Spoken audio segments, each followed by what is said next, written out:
Hebreus,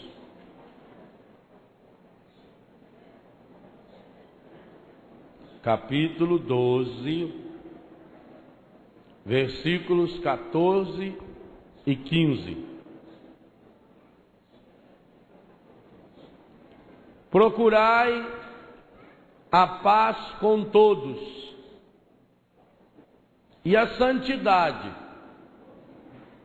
sem a qual ninguém verá o Senhor. Cuidai, para que ninguém fique privado da graça de Deus, e que nenhuma raiz venenosa, a Bíblia Ave Maria, raiz de amargura, cresça no meio de vós, tumultuando e contaminando a muitos. Vamos repetir. Procurai a paz para com todos e a santidade, sem a qual ninguém verá o Senhor. Cuidai, para que ninguém fique privado da graça de Deus, e que nenhuma raiz venenosa cresça no meio de vós, tumultuando e contaminando a muitos. Palavra do Senhor. Meus irmãos, essa palavra é muito forte. É um dos textos mais teológicos do Novo Testamento, a carta aos Hebreus. Tanto que até hoje, nenhum exegeta ou grupo de exegeta, estudioso de Bíblia, católico, protestante, chegou a uma conclusão definitiva sobre quem escreveu essa carta. Por um lado, parece ser de São Paulo. Por outro lado, há temas aqui dentro que São Paulo não aborda em nenhuma das suas cartas, porque ela é muito profunda, ela é muito densa, e é exatamente por isso que se reveste para nós, num acampamento de cura interior, no domingo, o dia que deverá ser o coroamento, poderá ser, porque Deus não age à revelia. Deus age no humano, e conforme a gente vai lhe abrindo o coração. Por isso, que se eu fico andando de um lado para o outro, falando, mexendo, atrapalhando o outro, eu estou atrapalhando a graça de Deus na vida do outro. Isso é sério. Então, poderá ser, para você aqui, para você que está em casa, de fato um dia em que a gente comece já a colher alguns frutos daquilo que o Senhor está semeando no nosso coração desde sexta-feira à noite. Mas aqui nós temos 4 ordens do Senhor nesses 2 versículos. Primeira, procurai a paz com todos. Segunda, procurai a santidade, sem a qual ninguém verá o Senhor. E é interessante como essas 2 ordens aparecem numa única frase, numa única ordem. Há uma íntima relação, e aquilo que nós comentávamos na sexta-feira, entre a paz com todos. Não é com a minha esposa, o meu marido só, é com todos. E todos são todos, inclusive aqueles que não gostam de mim. Mas padre, o sujeito não gosta de mim, como é que eu vou procurar a paz com ele? Faça a sua parte. Quando um não quer, 2 não brigam. Procurai a paz com todos e a santidade, sem a qual, a paz e a santidade, ninguém verá o Senhor. Aliás, Jesus já disse isso no Sermão da Montanha, Mateus capítulo 5, verso 8. Os puros de coração verão a Deus. Então, aqui parece-nos que esse versículo 14 explicita o que é ser puro de coração, o que é ter um coração curado. Ter um coração curado é viver, mais do que viver, é procurar a paz com todos e a santidade. E o verbo aqui é procurar.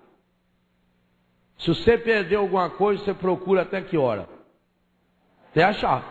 Agora não adianta procurar no lugar errado.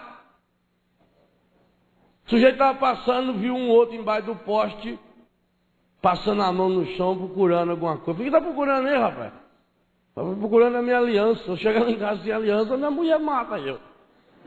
Aí ele começou a ajudar a procurar, e passou a mão, mas não achou. Falou, você tem certeza que caiu aqui? Ele falou, não, caiu lá. Mas lá está escuro, o que adianta eu procurar lá?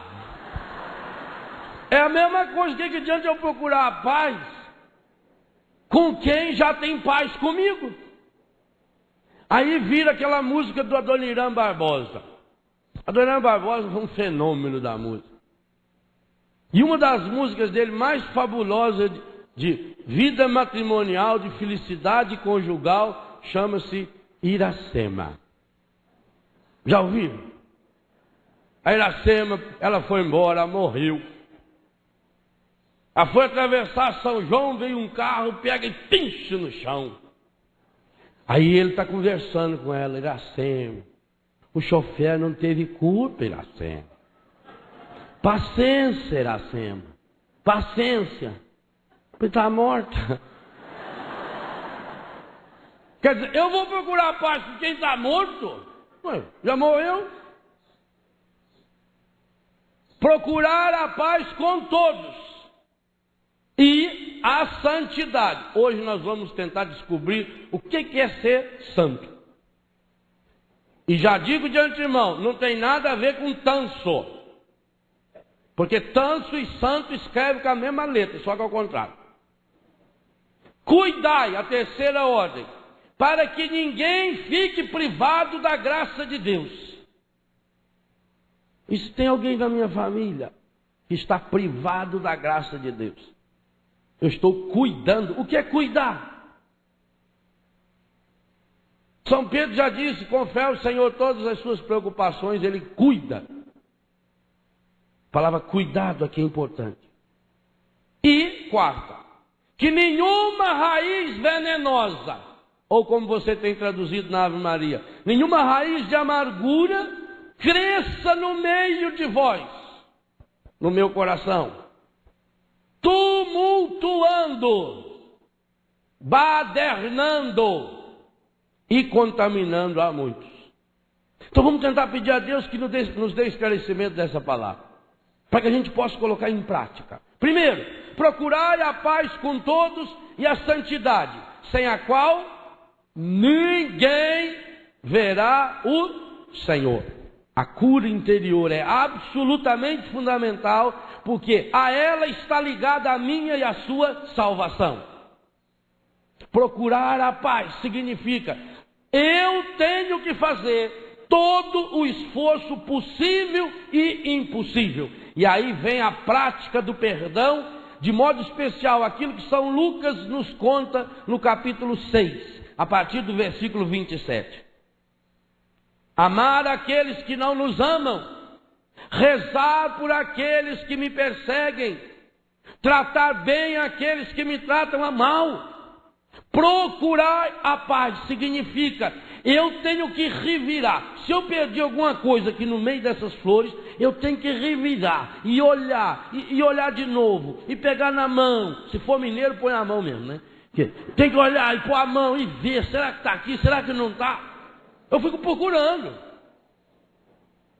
Lá na praia de Camboriú, faz muitos anos que eu não vou lá na praia.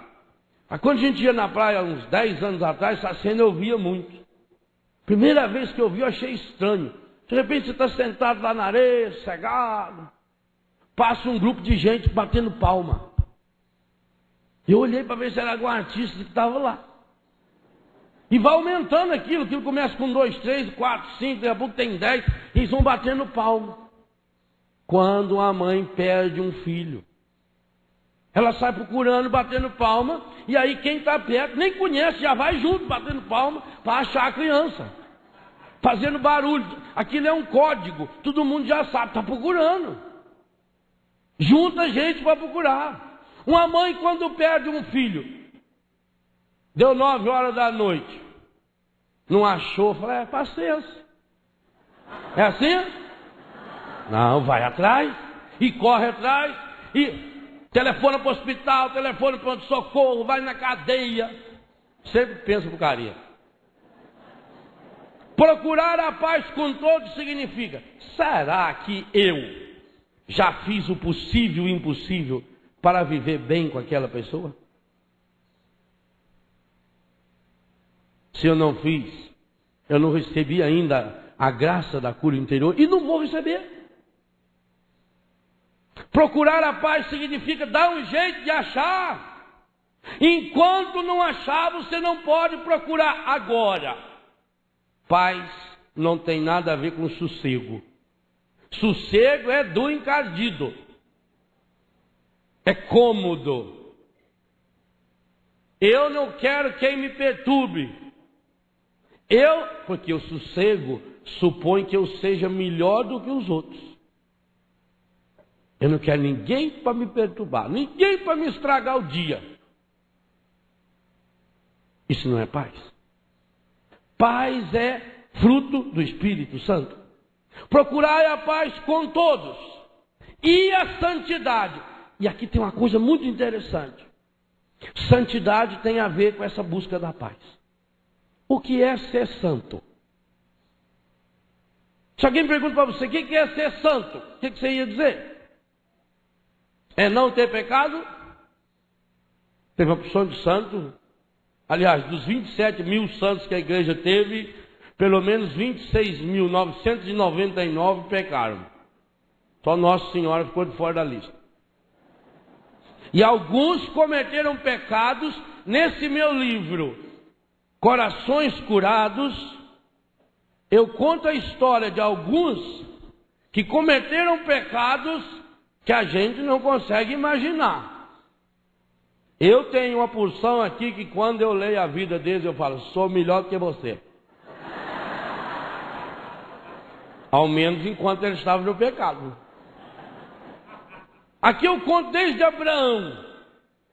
Mas Abraão foi um velho muito safado.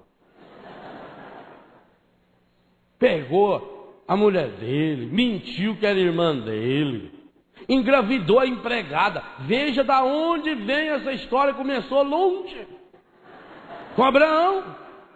Depois que ela teve filho, a mulher dele ficou com ciúme, jogou no deserto. Ô velho ruim. Como é que ele ficou bom? Moisés, ô gaguinho medonho. Isso era gago só para falar. Assassino. Eu não mato ninguém ainda, até, graças a Deus. Ele matou, estava 2 irmãos brigando, ele foi lá e matou um. Aliás, a pedagogia de Moisés para acabar com briga eu acho fantástica. Tem 2 brigando, mata um que resolve. Ele é o padroeiro do ratinho. Resolve na hora. Moisés é danado. Moisés, assassino. Moisés casou. Séfora, tá vendo a mulher com o nome desse, né? Séfora. Aí casou, a Séfora tinha 2 filhos. A situação estava difícil lá. E mandou ela para a casa do sogro. E pegou uma etíope. Uma mulatinha. Está aqui e está na Bíblia. Eu nunca fiz isso. Nunca fui casado. Está vendo? Davi, assassino, adúltero, viu a mulher do homem lá tomando banho, ficou doido. Está tudo na Bíblia. Tudo que está aqui está na Bíblia. Só que eu li do meu jeito, mas está lá. E como é que essas pessoas que foram ruins, Do ponto de vista humano, os piores estão aqui dentro. Aqui só tem gente ruim. Por isso que eu sugeri ao homem da editora que colocasse um espelho na capa. Aí cada um olhava assim, mas ele não quis colocar, não sei porquê. Só tem gente ruim. Aqui conta a história de uma porção de mulheres que foram prostitutas. Por exemplo, todas aquelas que aparecem na lista da descendência de Jesus. Todas as 4 eram prostitutas. Aqui conta a fraqueza dos apóstolos. De um Paulo de Tarso, eu nunca fiz o que Paulo fez. Nem do lado bom, nem do ruim. Mas do ruim, ele foi ruim. Ele matou Santo Estevão e ficou ali vendo Estevão morrer, para ver se ele estava morto. Matou uma porção. Ele tinha tanto ódio do cristão que ele pedia ordem só para sair matando cristão. E como é que ele se transformou no maior dos apóstolos? Como é que Abraão se tornou no pai de um povo? Como é que Moisés se tornou nesse homem maravilhoso que é o nome mais citado na Bíblia depois de Jesus? Porque tiveram a graça de ter corações curados. Então esse é o segredo. Não adianta a gente pensar, ser santo é quem não tem pecado. Não, a Bíblia não diz isso. Muito pelo contrário. Romanos 5:20, São Paulo falou por experiência própria. Onde abundou o pecado, superabundou a graça. Então, pecado não é desculpa para a santidade. Pecado não é obstáculo para chegar a Deus. Aliás, e eu falo bastante disso nesse livro, Jesus gostava mesmo era dos pecadores. Parece que quanto mais pecado, mais ele gostava. Eu acho que é por isso que ele é meu fã. Deve ser. Pecado não é problema. Então, santidade não tem nada a ver com ser ou não ser pecador.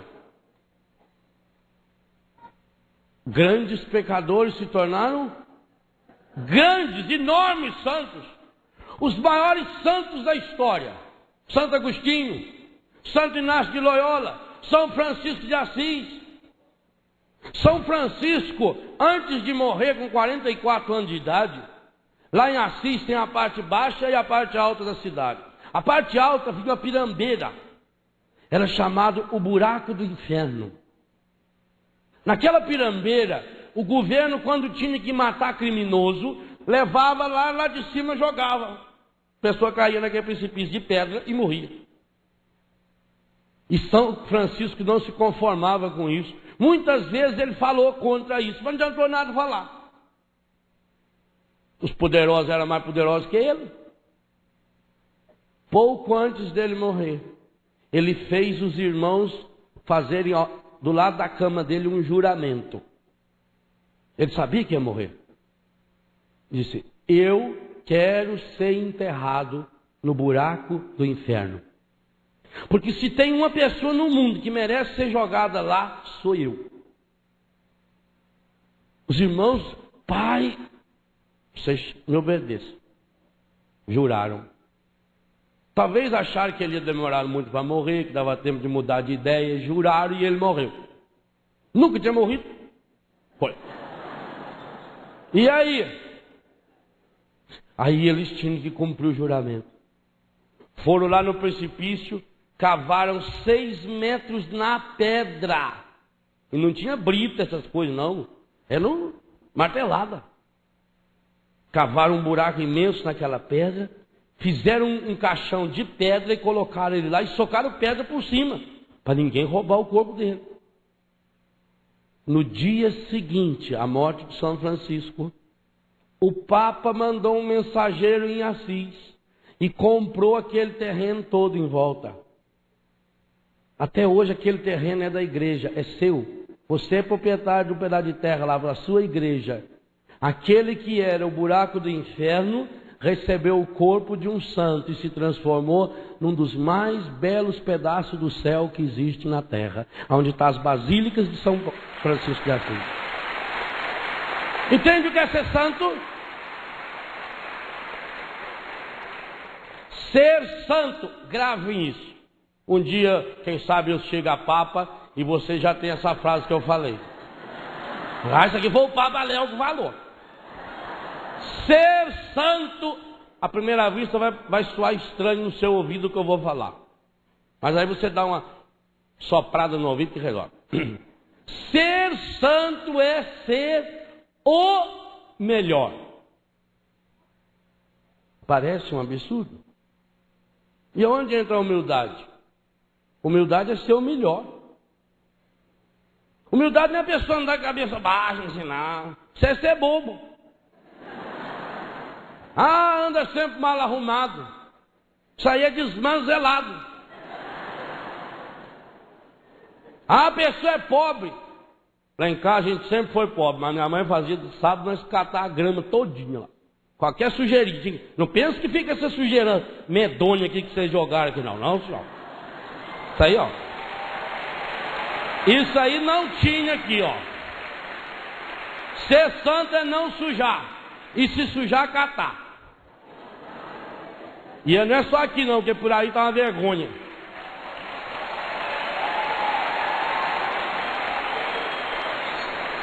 Ser santo é ser o melhor.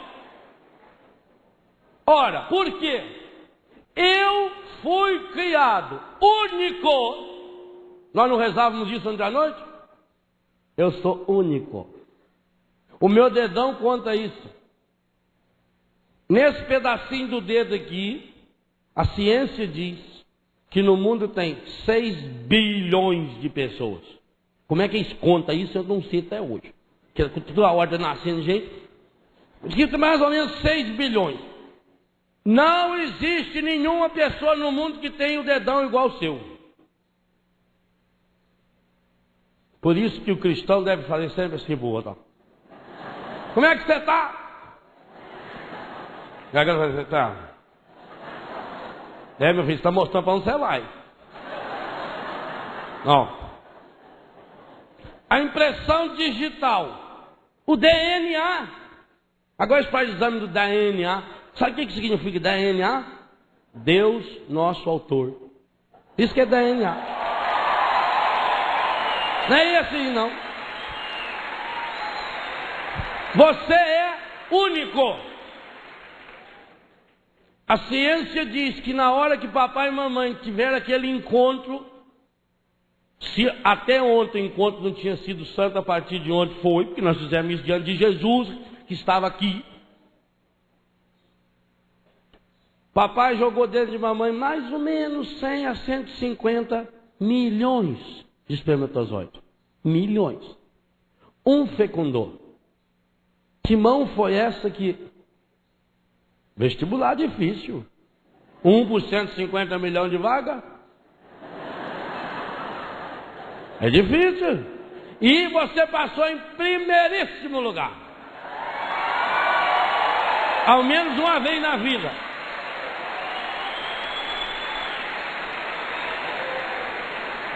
Mas,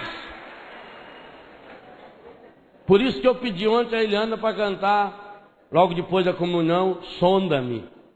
Primeiro porque ninguém canta igual ela.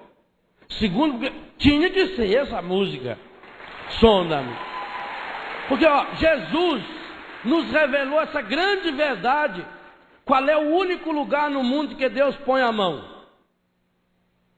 Tchan, tchan, tchan, tchan. Qual é o único lugar no mundo que a Bíblia garante que Deus bota a mão dele? O útero materno. Porque a Bíblia é clara ao dizer: Tu, ó Senhor, me teceste. Tecer é fazer crochê assim, ó, tricô. É juntar fiozinho por fiozinho. Tu, ó Senhor, me teceste no seio da minha mãe. Por isso que o aborto é medonho. O único lugar que Deus põe a mão, o útero. Ora, Deus pôs a mão no útero da minha mãe e fez eu. E fez você. Para quê? Para ser essa porcaria que você tem sido? Isso é a maior ofensa que tem a Deus. O demônio que gosta de diminuir a pessoa. Ah, porque eu sou fraco. É fraco? Vai para o inferno. Fraco, lugar de fraco é no inferno. Eu não gosto de gente fraca. Eu não gosto de gente mole. Lugar de gente mole, para baixo. Aponta a seta para ele. Pessoa cabisbaixa. Você já notou que o porco é o único bicho que não olha para o céu? E não consegue olhar, porque destronca aqui em cima da cabeça dele. O porco nunca consegue olhar para o céu. O porco anda de cabeça baixa, não é porque a mãe dele é porca, não é vergonha dessa é porca. Porque tem gente que pensa que o porco anda com a cabeça baixa porque a mãe dele é porca, ele tem vergonha. Não. O porco anda com a cabeça baixa porque ele não olha para o céu. E cada vez que você vive não olhando para o céu, você começa a porcalhar a sua vida e viver lá no chiqueiro do pecado, do egoísmo, da mentira, da droga, da prostituição. Por isso que, aonde Jesus mandou o porco, o encardido mandou ir nos 2.000 porcos. Aqueles porcos se reproduziram, que foi uma coisa medonha. Tem até hoje porco daquele, na casa de muitas vezes, e no nosso coração. Para onde foi o filho pródigo quando saiu da casa do pai? Em pouco tempo estava no chiqueiro, e estava misturado lá. Que não, o vizinho foi na casa do outro, precisava falar com o compadre. Chegou lá, o rapazinho atendeu, falou: seu pai, o papai está lá no chiqueiro, o senhor vai reconhecer ele que ele está de chapéu. Quer dizer, o menino não quis dizer que... Só deu uma reverência. Meu pai é aquele que está de chapéu, viu?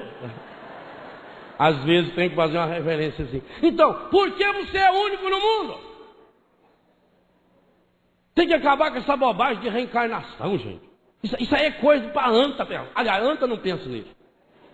Anta é um bicho que não pensa. Eu gosto de anta. Anta é sossegada lá. O menininho estava no zoológico, que a mãe dele olhou uma anta e falou: mãe, olha mãe, aquela anta lá, mãe, não parece a tia das dores, mãe? Falou: filho do céu, não fala isso, filho. Falou: mãe, a anta não escutou, não. Eu gosto de anta por isso, né? Anta é sossegado, tá nem aí, anda comendo, balançando a cabeça. Tudo tá bom. Tem que acabar com essa bobagem de acreditar em reencarnação. Você tem que dizer para as pessoas: primeiro, olha o meu dedão. Então para que Deus fez isso aqui? Para que tem DNA? Gente, Deus não trabalha com lixo reciclado. Isso aí é coisa moderna. Agora Deus vai aproveitar espírito velho em corpo novo. Ah, deixa de ser besta. Há uma única vida. Eu não sou cópia. Eu sou chamado a ser santo. E ser santo significa ser ou a senhora fala, a melhor. Padre, mas isso não é petulância? É ser. Não pode confundir. Ser santo é eu ser melhor para o outro. O demônio quer que você seja melhor do que os outros. Essa é a diferença. Percebeu a diferença? Quando o demônio põe esse espírito em você, que você tem que ser melhor do que o outro, então entra no meu coração o consumismo. Eu quero ter coisa, ter. Eu preciso ter cada vez mais, porque eu preciso ter coisa melhor. Eu quero melhor roupa, melhor sapato, eu preciso disso, melhor. Porque você tem essa ânsia do melhor dentro de você. Mas não é de ter o melhor. A sua ânsia verdadeira é de ser o melhor. Então você quer ter mais. Eu quero o melhor carro, o melhor isso. Por quê? Porque eu estou me comparando com os outros. Eu quero ser melhor do que o fulano. Então, quando ele consegue alguma coisa mais do que eu, aí eu fico triste.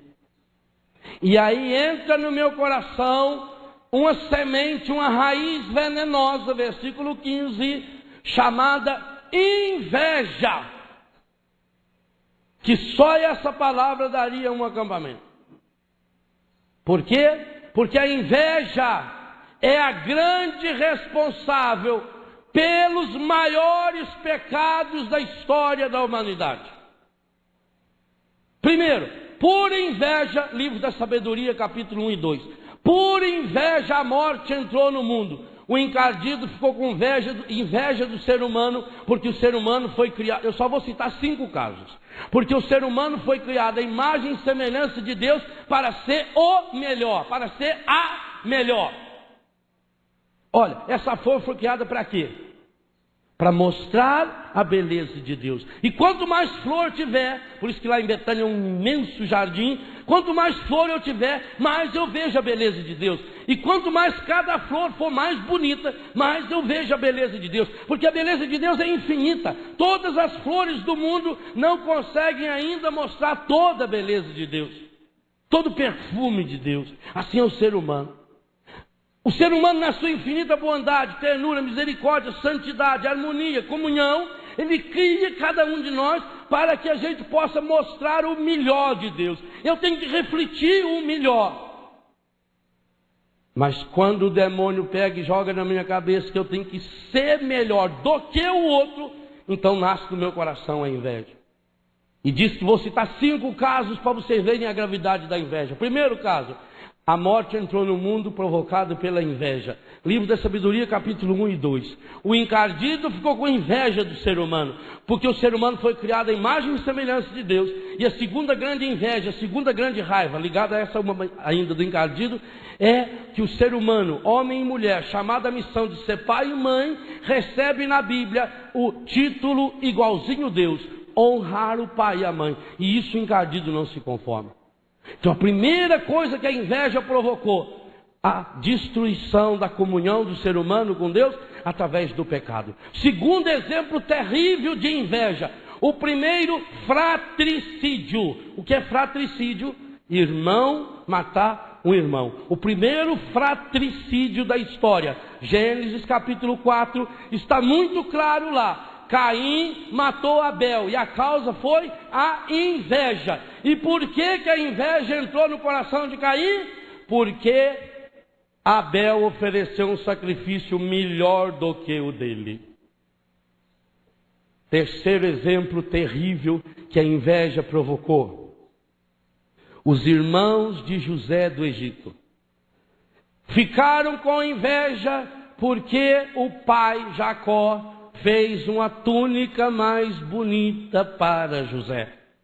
E eles começaram a remoer. E aí entrou aquele processo do ressentimento. Quando você fala, o ressentimento aumenta. Você fala para alguém e aumenta. Os 10 irmãos foram trabalhar e um começou a falar: você viu? O pai comprou a túnica, fez uma túnica. É o queridinho dele, aquela túnica que tem. E o pai amava igual, tanto que mandou José ir lá no campo com aquela túnica, porque foi feita a túnica para servir e não para se gabar. E o José vai lá no campo para levar comida, saber como eles estavam, mas o coração deles já estava contaminado pela inveja. E quando eles viram, eles começaram a tramar: ah, lá está vindo ele, o que nós vamos fazer? Nós vamos matar. E se não fosse passar uns mercadores árabes, José do Egito teria sido morto.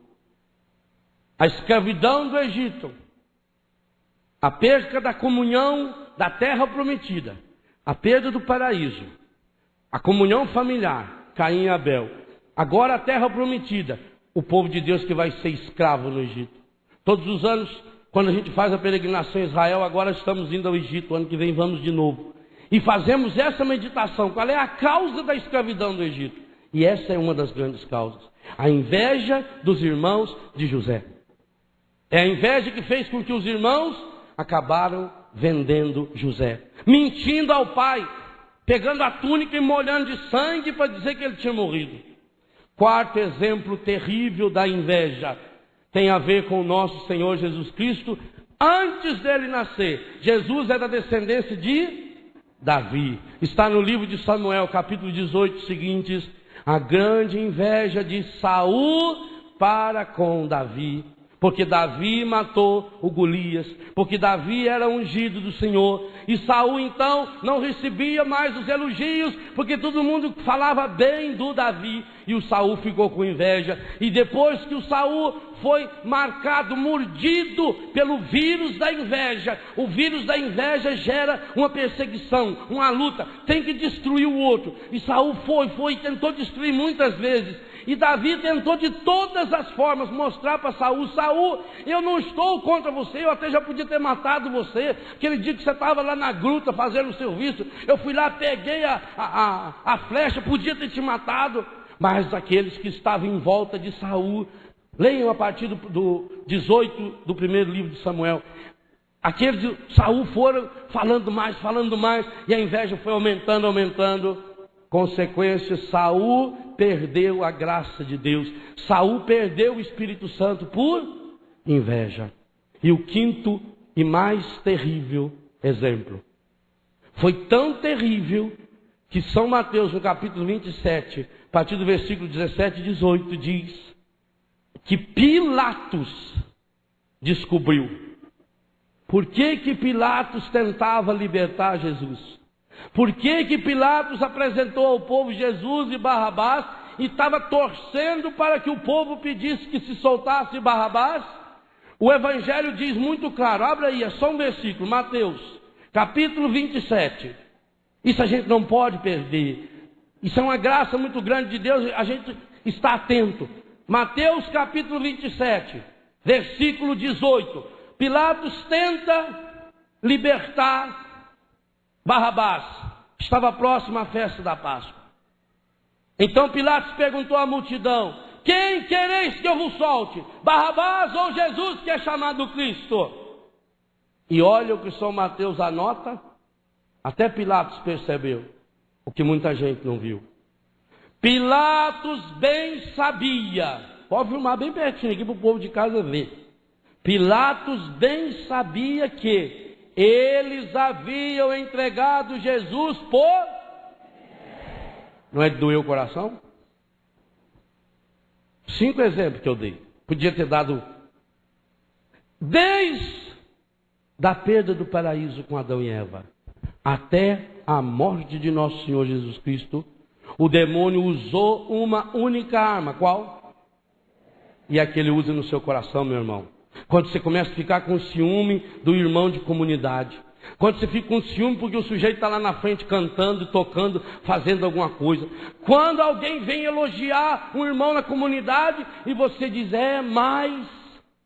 É nessa hora que o encardido está entrando no seu coração. Manda a inveja, essa raiz venenosa que contamina a massa toda, chama-se inveja. E a inveja, ela é o primeiro fruto do ressentimento.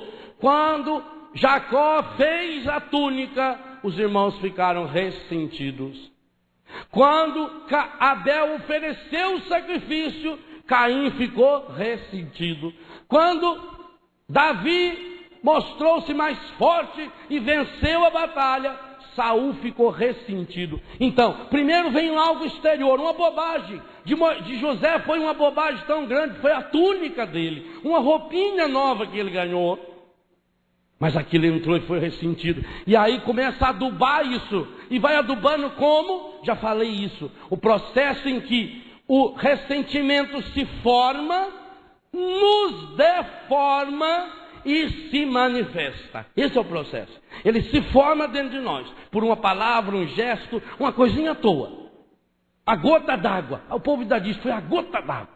Ele se forma. Depois que ele se forma no seu coração, ele deforma o seu coração. Ele não deixa mais seu coração amar. E depois que ele deforma o seu coração, ele começa a brotar. E ele vai brotando através de intriga, de briga. É aquela pessoa que é sempre a favor do contra. Você conhece, Laércio? Assim? Sujeito que é sempre a favor do contra. Só porque o fulano falou, eu já sou contra. É aquela pessoa que sempre dá o palpite diferente. Sempre está buscando briga. Ela sempre sabe mais. Ela que sofreu mais. Deixa você ver, está. Você está dentro de você cultivando uma planta venenosa. Esta tradução da Bíblia da CNBB é melhor do que da Ave Maria. Mais atualizada, inclusive. A Ave Maria, para mim, continua a melhor de todas para a oração, e eu continuo com a minha. Mas agora nós temos que ser fiel à igreja. A igreja nos apresenta, nesse ano, um grande presente, que é a tradução da Bíblia pela CNBB. Os bispos do Brasil reunidos. Todas as editoras, inclusive a CNBB, é da Ave Maria. Tem a Ave Maria junto. Todas as editoras. Quando você puder, não estou ganhando nada para falar isso não. É verdade. Quando você puder, compre. Até porque ela é bem barata. Compre essa Bíblia. Ela tem uma tradução maravilhosa. E essa tradução aqui deixa muito claro. É uma raiz venenosa. E o que é raiz? Cresce para baixo e a gente não vê. Isso que é raiz? Você já plantou mandioca alguma vez na vida? Coisa mais fácil que tem é plantar mandioca. No meu livro Cura Interior eu conto a experiência de plantar mandioca. Corta os pedacinhos da mandioca assim. Agora ainda dá tempo de plantar. O papai falou que até novembro ainda dá para plantar. Tá na época ainda. O pai faz a couve, né? Aí você joga a mandioca dele e mete uma pesada assim. Você vai. Top. Coisa mais fácil que tem. Serviço de criança, eu era moleque, fazia esse serviço. Quando eu chegava da escola, o papai já tinha aberto um monte de cova. Pegava um borná, punha aqui e saía jogando. Que já é automático. Mas depois tinha que arrancar a mandioca. É dureza. Eu era pequenininho, tinha que arrancar um carrinho de mão cheia para tratar das galinhas, tratar da vaca, tratar do porco, tratar de nós. E o papai não deixava. A gente apanhava. Se ficasse mandioca enfiada na terra. Tinha que arrancar tudo, porque Deus deu, você não pode desperdiçar. Isso eu aprendi em criança. Adorei. E eu sempre cavucava. E tinha que cavucar com cuidado para não cortar a mandioca. Aí afofava a terra e puxava.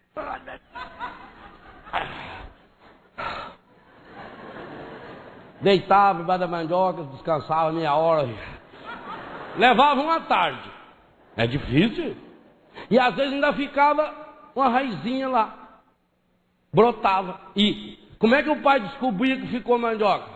Brotava, a gente apanhava. Tem que catar, arrancar tudo.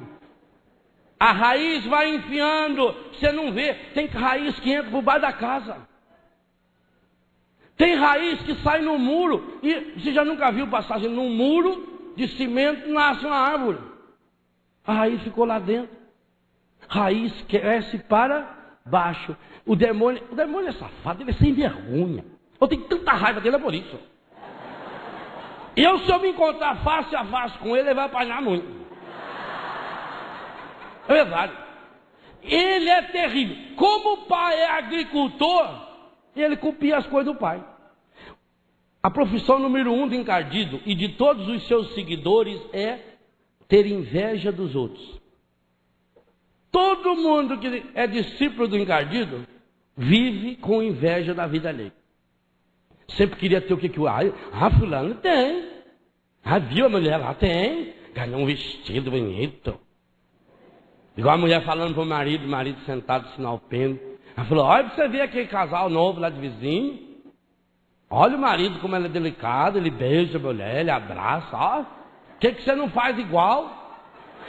Mulher, eu nem conheço aquela mulher, como é que eu vou lá beijar ela? Quando você viu isso? Depois da briga, você foi a culpa de mim. Não adianta. Invejar os outros não dá certo. O encardido, ele inveja. Como o pai é agricultor, ele tenta ser agricultor. Mas a única coisa que ele é bom para plantar é pecado. Única coisa. Então ele tem que regar, e ele rega como? Então ele planta a sementezinha. Vamos pegar aquela semente de sexta-feira. A semente do ressentimento. Ou aquela de ontem, o cabelo cortado. A sementinha está lá. Aí, pôs no coração. Isso é normal acontecer com todo mundo. Todos nós aqui temos ressentimento. Todos nós aqui ficamos com raiva. Todos nós nos decepcionamos muitas vezes no dia. Agora, São Paulo deixou claro, mesmo em cólera não pequeis. O que é o pecado? Eu pego a semente e começo a jogar terra nela, adubo. E como é que eu adubo a semente do ressentimento? eu fico remoendo. Eu começo a murmurar, eu começo a reclamar, eu vou me fazendo de vítima, e eu vou buscando adubo. O que é adubo? Adubo é coisa que já morreu, não é? Eu pego, por exemplo, as plantas que eu corto e misturo junto com esterco, quer dizer, coisa que já morreu. Esterco é comida que já comeu, que não presta mais, quer dizer, não presta para comer de novo. Aí você pega aquilo que já morreu, aquele esterco que está lá há 1 ano, você traz. Junta aquilo e coloca na planta, e aquilo ajuda a planta a crescer. Pois muito bem, no murmúrio eu começo a buscar esterco. Aí eu começo a lembrar aquilo que foi há 5 anos atrás, há 7 anos atrás, há 10 anos atrás. Por quê? Porque eu preciso justificar, eu preciso achar justificativo para ficar com muita raiva daquela pessoa. E o encardido está ali, ele está sempre do seu lado oferecendo mantimento. Ele está sempre do seu lado. Ele é o esterqueiro por excelência. Tudo que não presta vai para ele, e ele guarda e devolve para você. É o esterco, ele vai indo. Ele vai trabalhando com lixo reciclado, vai jogando, e você vai adubando. Aí veio o murmúrio, veio a reclamação, aí vem o pessimismo. Esse é outro adubo que ele gosta. Fala, a vida está mal, tudo está ruim. Meu Deus, tanto que eu sofro. Isso mesmo, vai mais. Ele está regando, o regadorzinho dele está vindo lá por cima, assim, regadorzinho. E você está, aí encontra aquela colega lá dos 97% que tem acabado de falar. Aí ela começa a falar, e ele está junto, está feliz da vida.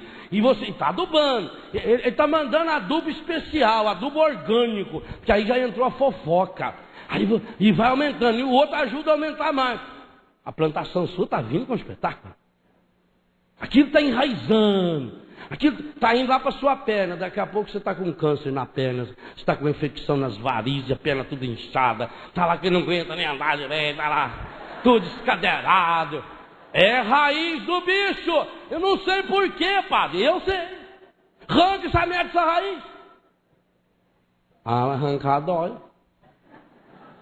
Agora não adianta você querer imitar os outros também.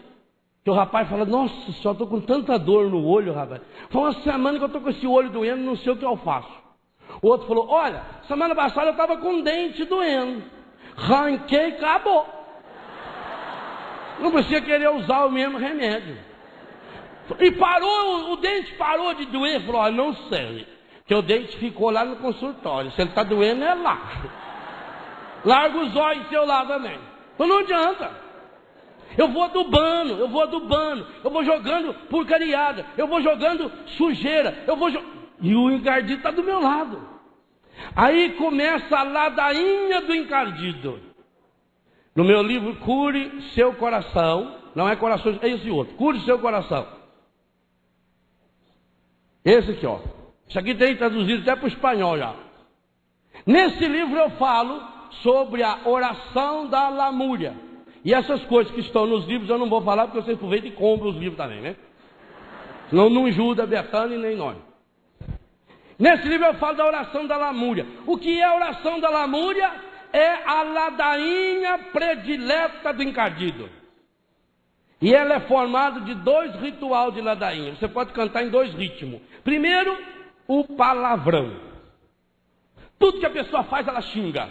Tudo que a pessoa fala, você de 10 palavras, 11 é palavrão. O rapazinho estava olhando o padre fazer cerca. O padre fazendo cerca de arame, onde grampo aqui na cinta. O padre pega coisa da boca lá. E o menino olhando. Aí o padre falou assim, você está olhando o padre? Aquelas perguntas boas, né? Estou olhando. Você quer aprender a fazer cerca? Não? Então por que você está olhando? Eu quero ver o que o padre fala a hora que martelar o dedo. A ladainha do encardido é nessa hora. Eu não estou falando aqui no acampamento, que a gente louva o Senhor, aleluia, canta, Maria Xericanda. Eu estou falando aquela hora que você encosta o braço na panela quente. Eu estou falando aquela hora que o marido chega com aquele bafo de cachaça. E fala, oi querido, e você sente aquele bafo do inferno assim na cara da gente. Eu estou falando na hora que o carro estraga. Na hora que alguma coisa não funciona. Na hora que não sai gás do fogão. Você está atrasado, porque O problema é que o encardido, a pessoa fala assim, não, porque a desgraça sempre vem acompanhada. Claro. O encardido só trabalha na sua vida se tiver bilhete de entrada, ingresso. Aí aconteceu um problema, você xinga, ele fala, pois não, senhor desporto aqui, à vontade. Deu o bilhete para ele. Tem gente que já deu aquela carteira completa aqui. Ele já tem ingresso garantido para não sei quantos anos. Então, palavrão. Pois não, estou aqui, senhor. Chamou, estou aqui. O gás acabou, você está atrasada, o pessoal está para chegar, você tem que sair, você tem hora marcada. O arroz está aquele negócio assim, arroz de pedreiro. Você joga na parede assim, pode pôr o cimento, o tijolo que já tem cimento, né? Aquele arroz medonho. E aqui não dá certo. A criança chorando, o maiorzinho está aqui escorrendo assim no chão. Qual é a oração de cura que você faz nessa hora? Toca o telefone, a campainha. E um cara testemunho de Jeová perguntando se quer comprar uma revistinha dele.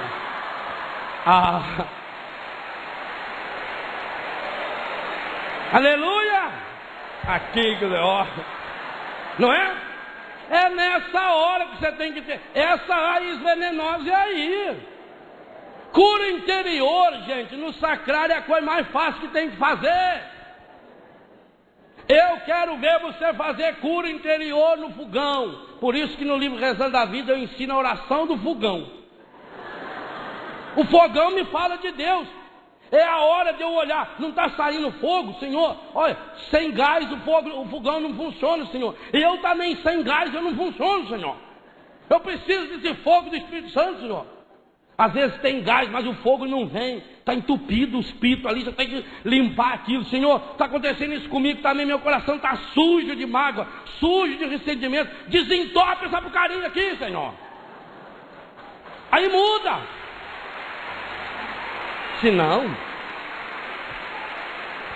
Então, a primeira grande ladainha do encardido, palavrão.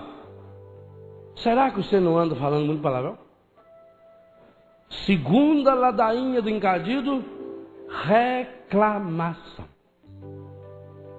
Aonde a pessoa chega, ela reclama. Tem gente que já treinou em falar mais da vida dos outros. É sempre o mesmo assunto, sempre o mesmo assunto.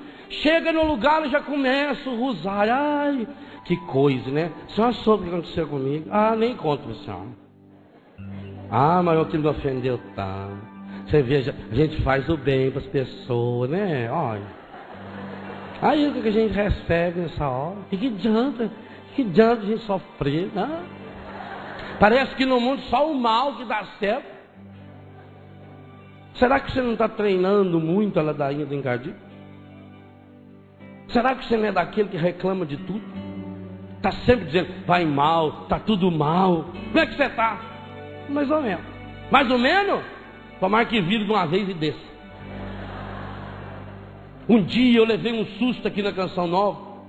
Eu cheguei aqui na casa do padre e estava o Dom Antônio, que faz o evangelho do dia. Disse, bom dia, Dom Antônio. Tudo bem com o senhor? Ele apertou a minha mão e falou, Padre Léo, se eu dissesse que está tudo bem, eu estaria cometendo uma ofensa a Deus Nosso Senhor. O que será que aconteceu com o Dom Antônio? Ele falou, eu estou maravilhoso, eu estou ótimo.